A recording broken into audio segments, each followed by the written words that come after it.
বন্ধুরা, আমার খিচুড়ি কিন্তু ডান হয়ে গেছে। এখানে নিয়ে নিচ্ছি খিচুড়ি, নিয়ে নিচ্ছি বোম্বাই মরিচের আচার, আর নিয়ে নিচ্ছি লেবু, কাগতি লেবু বাড়ির থেকে আনা, আর এখানে আছে ডিমের চপ, আর এখানে আছে মুরগির মাংস রান্না। আজকের সকালের খাবারটা বন্ধুরা কেমন হয়েছে অবশ্যই কমেন্ট করে জানাবে। বারে আজকে শুক্রবার, আর সকালের নাস্তার খাবারে আছে আমাদের খিচুড়ি, ডিমের চপ, মাংস আর লেবু, আর সাথে আছে অসাধারণ বোম্বাই মরিচের আচার।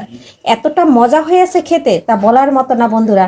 একবার যে খাবে তার জিভে জল আবারও চলে আসবে দেখলে পরে। এতটা মজা, অসাধারণ হয়েছে বন্ধুরা খেতে। কে কে খাবে চলে আসতে পারো আমার বাসাতে, একদম ডান হয়ে গেছে সব কিছু।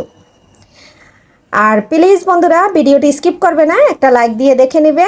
আর আমার নতুন বন্ধুদের জন্য রইল অনেক অনেক ভালোবাসা এবং শুভকামনা। আর সবাই আমার ছেলের জন্য আশীর্বাদ করবে। আমার ছেলে কিন্তু সবার ভিডিও দেখে দেয় এবং ইংলিশে কমেন্ট করে দেয়। আর ওর কিন্তু খাবার রেডি হয়ে গেছে, এখন আমি ওরে খেতে দিয়ে দিচ্ছি।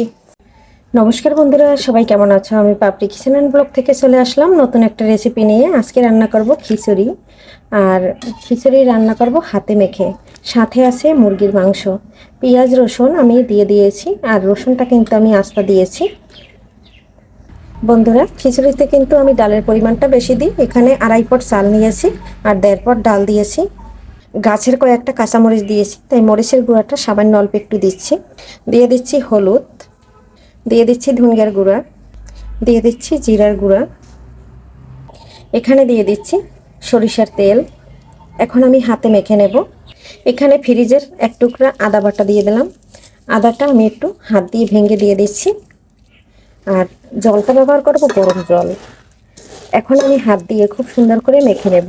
আর বন্ধুরা, এটা কিন্তু আমার ভাত খাওয়ার চাল, এটা কিন্তু পোলাও চাল না। আর ছেলে খিচুড়ি খেতে চেয়েছে, তাই কিন্তু খিচুড়ি রান্না করা। রাত্রে প্রচুর বৃষ্টি ছিল, বলছিল রাত্রেই খাওয়ার কথা, কিন্তু রাত্রে রান্না হয় নাই। তাই ভাবলাম যে সকালে রান্না করে দিই। যেহেতু আজকে শুক্রবার, সকালের নাস্তা হিসাবে খিচুড়িটা রান্না হবে, আর সাথে আছে মাংস। আর বন্ধুরা, কে কে খিচুড়ি আমার মতো পছন্দ করো, আমার ছেলের মতন, আমার বেশি একটা পছন্দ না, অবশ্যই কমেন্ট করে কমেন্ট বক্সে জানাবে। এই যে দেখো বন্ধুরা, আমি হাত দিয়ে খুব সুন্দর করে মেখে নিয়েছি। বন্ধুরা, হাত দিয়ে খুব সুন্দর করে একদম মেখে নিয়েছি। আর এখন আমি হাতটা ধুয়ে একটু জল দিয়ে গরম জলটা দিয়ে দেব। দেখো বন্ধুরা, এই যে গরম জলটা দিয়ে দিচ্ছি। এই যে দেখো বন্ধুরা, খিচুড়িটা কিন্তু প্রায় হয়ে আসছে, একদম ডান হয়ে। আর একটু নেড়ে ছেড়ে দিচ্ছি। আর এটাকে কিন্তু ভুনা ভুনা হবে, তাহলে খেতে কিন্তু দুর্দান্ত লাগবে। সাথে মাংস আর আছে ডিমের চপ। দেখো খিচুড়ি একদম ডান হয়ে গেছে বন্ধুরা। আর ডাল বেশি দিয়ে খিচুড়ি রান্না করলে খুব সুন্দর একটা কালার চলে আসে। এই যে দেখো, খিচুড়িটা কিন্তু দারুণ হয়েছে বন্ধুরা। এই যে দেখো, ফ্রোজেন করা ডিমের চপ আমি বানিয়ে রেখেছিলাম, এখন আমি এটা ভেজে নেব। এখানে এই যে হালকা একটু ডিমে চুবিয়ে নিয়ে তারপর উঠিয়ে দেব। দেখো বন্ধুরা, ডিমে গুলিয়ে এই যে কয়েকটা দিয়ে দিচ্ছি, আর এভাবে কিন্তু উল্টে পাল্টে ভেজে নেব। আর এটা কিন্তু অনেক আগে ফ্রিজে বানিয়ে রেখে দিয়েছিলাম। আজকে ভাবলাম যে খিচুড়ি, মাংস আর সাথে থাক ডিমের চপ। ডিমের চপগুলো কিন্তু খুব সুন্দর করে সিদ্ধ ডিম দিয়ে বানিয়ে নিয়েছিলাম বন্ধুরা। পুরো ভিডিও দেওয়া থাকবে, দেখে নিও কীভাবে বানিয়েছি। দেখো বন্ধুরা, খুব সুন্দর করে কিন্তু ডিমের চপটা আমার একদম ভাজা হয়ে গেছে। আর এখন আমি এগুলো তুলে নেব। বেশি ভাজলে কিন্তু খেতে ভালো লাগবে না। দেখো বন্ধুরা, এই যে ভেজে নামিয়ে নিয়েছি, আর কত সুন্দর লোভনীয় লাগছে দেখতে। আবারও কিছু দিয়ে দিয়েছি বন্ধুরা। এটা ভাজা হলে আবারও তুলে নেব। এই যে উল্টে পাল্টে খুব সুন্দর করে ভেজে নিচ্ছি। এদিকে দেখো বন্ধুরা, আলু কেটে নিয়েছি মাংসের জন্য, মাঝখান থেকে শুধু একটা টুকরো করে নিয়েছি। আর এদিকে মুরগির মাংসটা নিয়ে নিয়েছি। আলুতে একটু হলুদ আর লবণ দিয়ে ভেজে নিচ্ছি। তারপরে মাংসটা আমি ভেজে নেব। ভেজে তারপরে মশলা কষিয়ে রান্না করব। দেখো বন্ধুরা, আলুটা আমার ভাজা হয়ে গেছে, এখন তুলে নিচ্ছি। দেখো বন্ধুরা, মাংসগুলো দিয়ে দিয়েছি। এখন আমি তেলের উপর একটু হালকা করে ভেজে নেব। এখানে কিন্তু হলুদ লবণ কিছুই দেই নাই, পরে সব কিছু দেবো।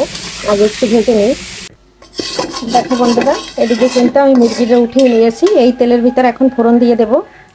এই যে দেখো বন্ধুরা, এখন কিন্তু আমি গরম মশলাটা কষিয়ে দিয়ে দিলাম পেঁয়াজ পর্যাপ্ত পরিমাণে। আর এখানে দেবো আমি আস্তা রসুন। এখানে আস্তা রসুনটা দিয়ে দিচ্ছি। এখন আমি একটু নেড়ে চেড়ে নেব। নেড়ে চেড়ে একটু কষিয়ে নিয়ে তারপরে বাটা মশলাগুলো ব্যবহার করব, পরে গুঁড়ো মশলা করব। বন্ধুরা, এখানে কিন্তু বাটা মশলাগুলো দিয়ে দিয়েছি অফ ক্যামেরাতে। এই যে দেখো, মশলাটা একদম কষিয়ে নিলাম। আর এখন কিন্তু গুঁড়ো মশলাটা দিয়ে দেবো একটু জল দিয়ে। এই যে দেখো বন্ধুরা, আমি কিন্তু একটু জল দিয়ে দিয়েছি অফ ক্যামেরায়। স্বাদ অনুযায়ী লবণটা দিয়ে দিয়েছি আগেই অফ ক্যামেরায়। আর এখন কিন্তু আমি যেটুকু হলুদ লাগবে দিয়ে দিচ্ছি। একটু কাঁচামরিচ বাটা দিয়েছি, তাই কিন্তু এখানে 1 চামচ দিলাম মরিচের গুঁড়া। একটু ঝাল ঝাল হইলে ভালো লাগে খেতে। এখানে দিয়ে দিলাম ধনিয়ার গুঁড়া, দিয়ে দিলাম জিরার গুঁড়া। আমার বন্ধুরা সবাই জানে কিভাবে মাংসতে কী কী মশলা দিতে হয়। আমার থেকে সব বন্ধুরা অনেক অনেক সুন্দর রান্না করতে পারে আর অনেক ভালো ভালো রান্না করে। খিচুড়ি অনেক সুন্দর করে রান্না করে। আমি অত সুন্দর করে বন্ধুরা খিচুড়ি রান্না করতে পারি না। আর দেখো, যে তেলের ভিতর আমি আলুটা ভেজে নিয়েছি, সেই তেলে মাংস ভেজে নিয়েছি, সেই তেলে কিন্তু আমার মাংস রান্না হয়ে যাবে, কারণ অবশিষ্ট কোনো তেল দিচ্ছি না। তার কারণ আমি যদি বেশি তেল দিয়ে রান্না করতে পছন্দ করি না। আর যেহেতু প্রচুর গরম, অল্প তেল মশলা দিয়ে রান্না করাটাই আমাদের শরীরের পক্ষে খুবই উপকারী। বন্ধুরা, এই যে দেখো, আর একটু জল দিয়ে দিয়েছি, আরও একটু আমি কষিয়ে নেব। আর এই জলের ভিতর কিন্তু আমি মাংস আলু দিয়ে একদম কষিয়ে নেব, যেহেতু মশলাটা আমি আগে কষিয়ে নিয়েছি। দেখো বন্ধুরা, এখন কিন্তু আমি এটা এই যে নেড়ে চেড়ে দিচ্ছি। মুরগিটা অফ ক্যামেরায় দিয়ে দিয়েছি। এক হাতে ক্যামেরা ধরতে হয়, মানে মোবাইল ধরতে হয়, আর এক হাতে ভিডিও করতে হয় বন্ধুরা। এর জন্য এখন কিচ্ছু করার নাই, একটু ক্ষমা সুন্দর দৃষ্টিতে দেখবে। বন্ধুরা, সম্পূর্ণ দেখাতে পারছি না, কারণ ভিডিওটা একদম বড় হয়ে যাবে, এর জন্য। দেখো বন্ধুরা, একদম কষানো হয়ে গেছে, তেলটা ছেড়ে দিয়েছে। এখন আমি গরম জলটা দিয়ে দিচ্ছি। আর আমি সব কিছু গরম জল দিয়ে রান্না করি। যে যেরকম ঝোল খাবে সেরকম রান্না করবে। যেহেতু খিচুড়ি আছে, একটু ঝোল রান্না করব। দেখো, জলটা দেওয়ার সাথে সাথে একদম ফুটে উঠেছে। দেখো বন্ধুরা, মাংসটা রান্না হয়ে গেছে। আমি গরম মশলার গুঁড়াটা দিয়ে দিচ্ছি। এখন একটু নেড়ে চেড়ে নামিয়ে নিচ্ছি। আর আমার রান্না কিন্তু ফাইনালি হয়ে গেছে। আজকের ভিডিওটা বন্ধুরা কেমন লাগছে, ব্লগের মতো ভিডিওটা করে নিলাম। অবশ্যই কমেন্ট করে কমেন্ট বক্সে জানাবে। ভালো লাগলে লাইক কমেন্ট করতে ভুলবে না বন্ধুরা। আর সবাইকে অনেক অনেক ধন্যবাদ ভিডিও দেখার জন্য এবং সুন্দর সুন্দর কমেন্ট করার জন্য। সবার জন্য রইল অনেক অনেক ভালোবাসা, অফুরন্ত ভালোবাসা। আলুটা সিদ্ধ হয়ে গেছে, মাংস সিদ্ধ হয়ে গেছে। আজকে এখান থেকে বিদায় নিচ্ছি বন্ধুরা। Bye bye.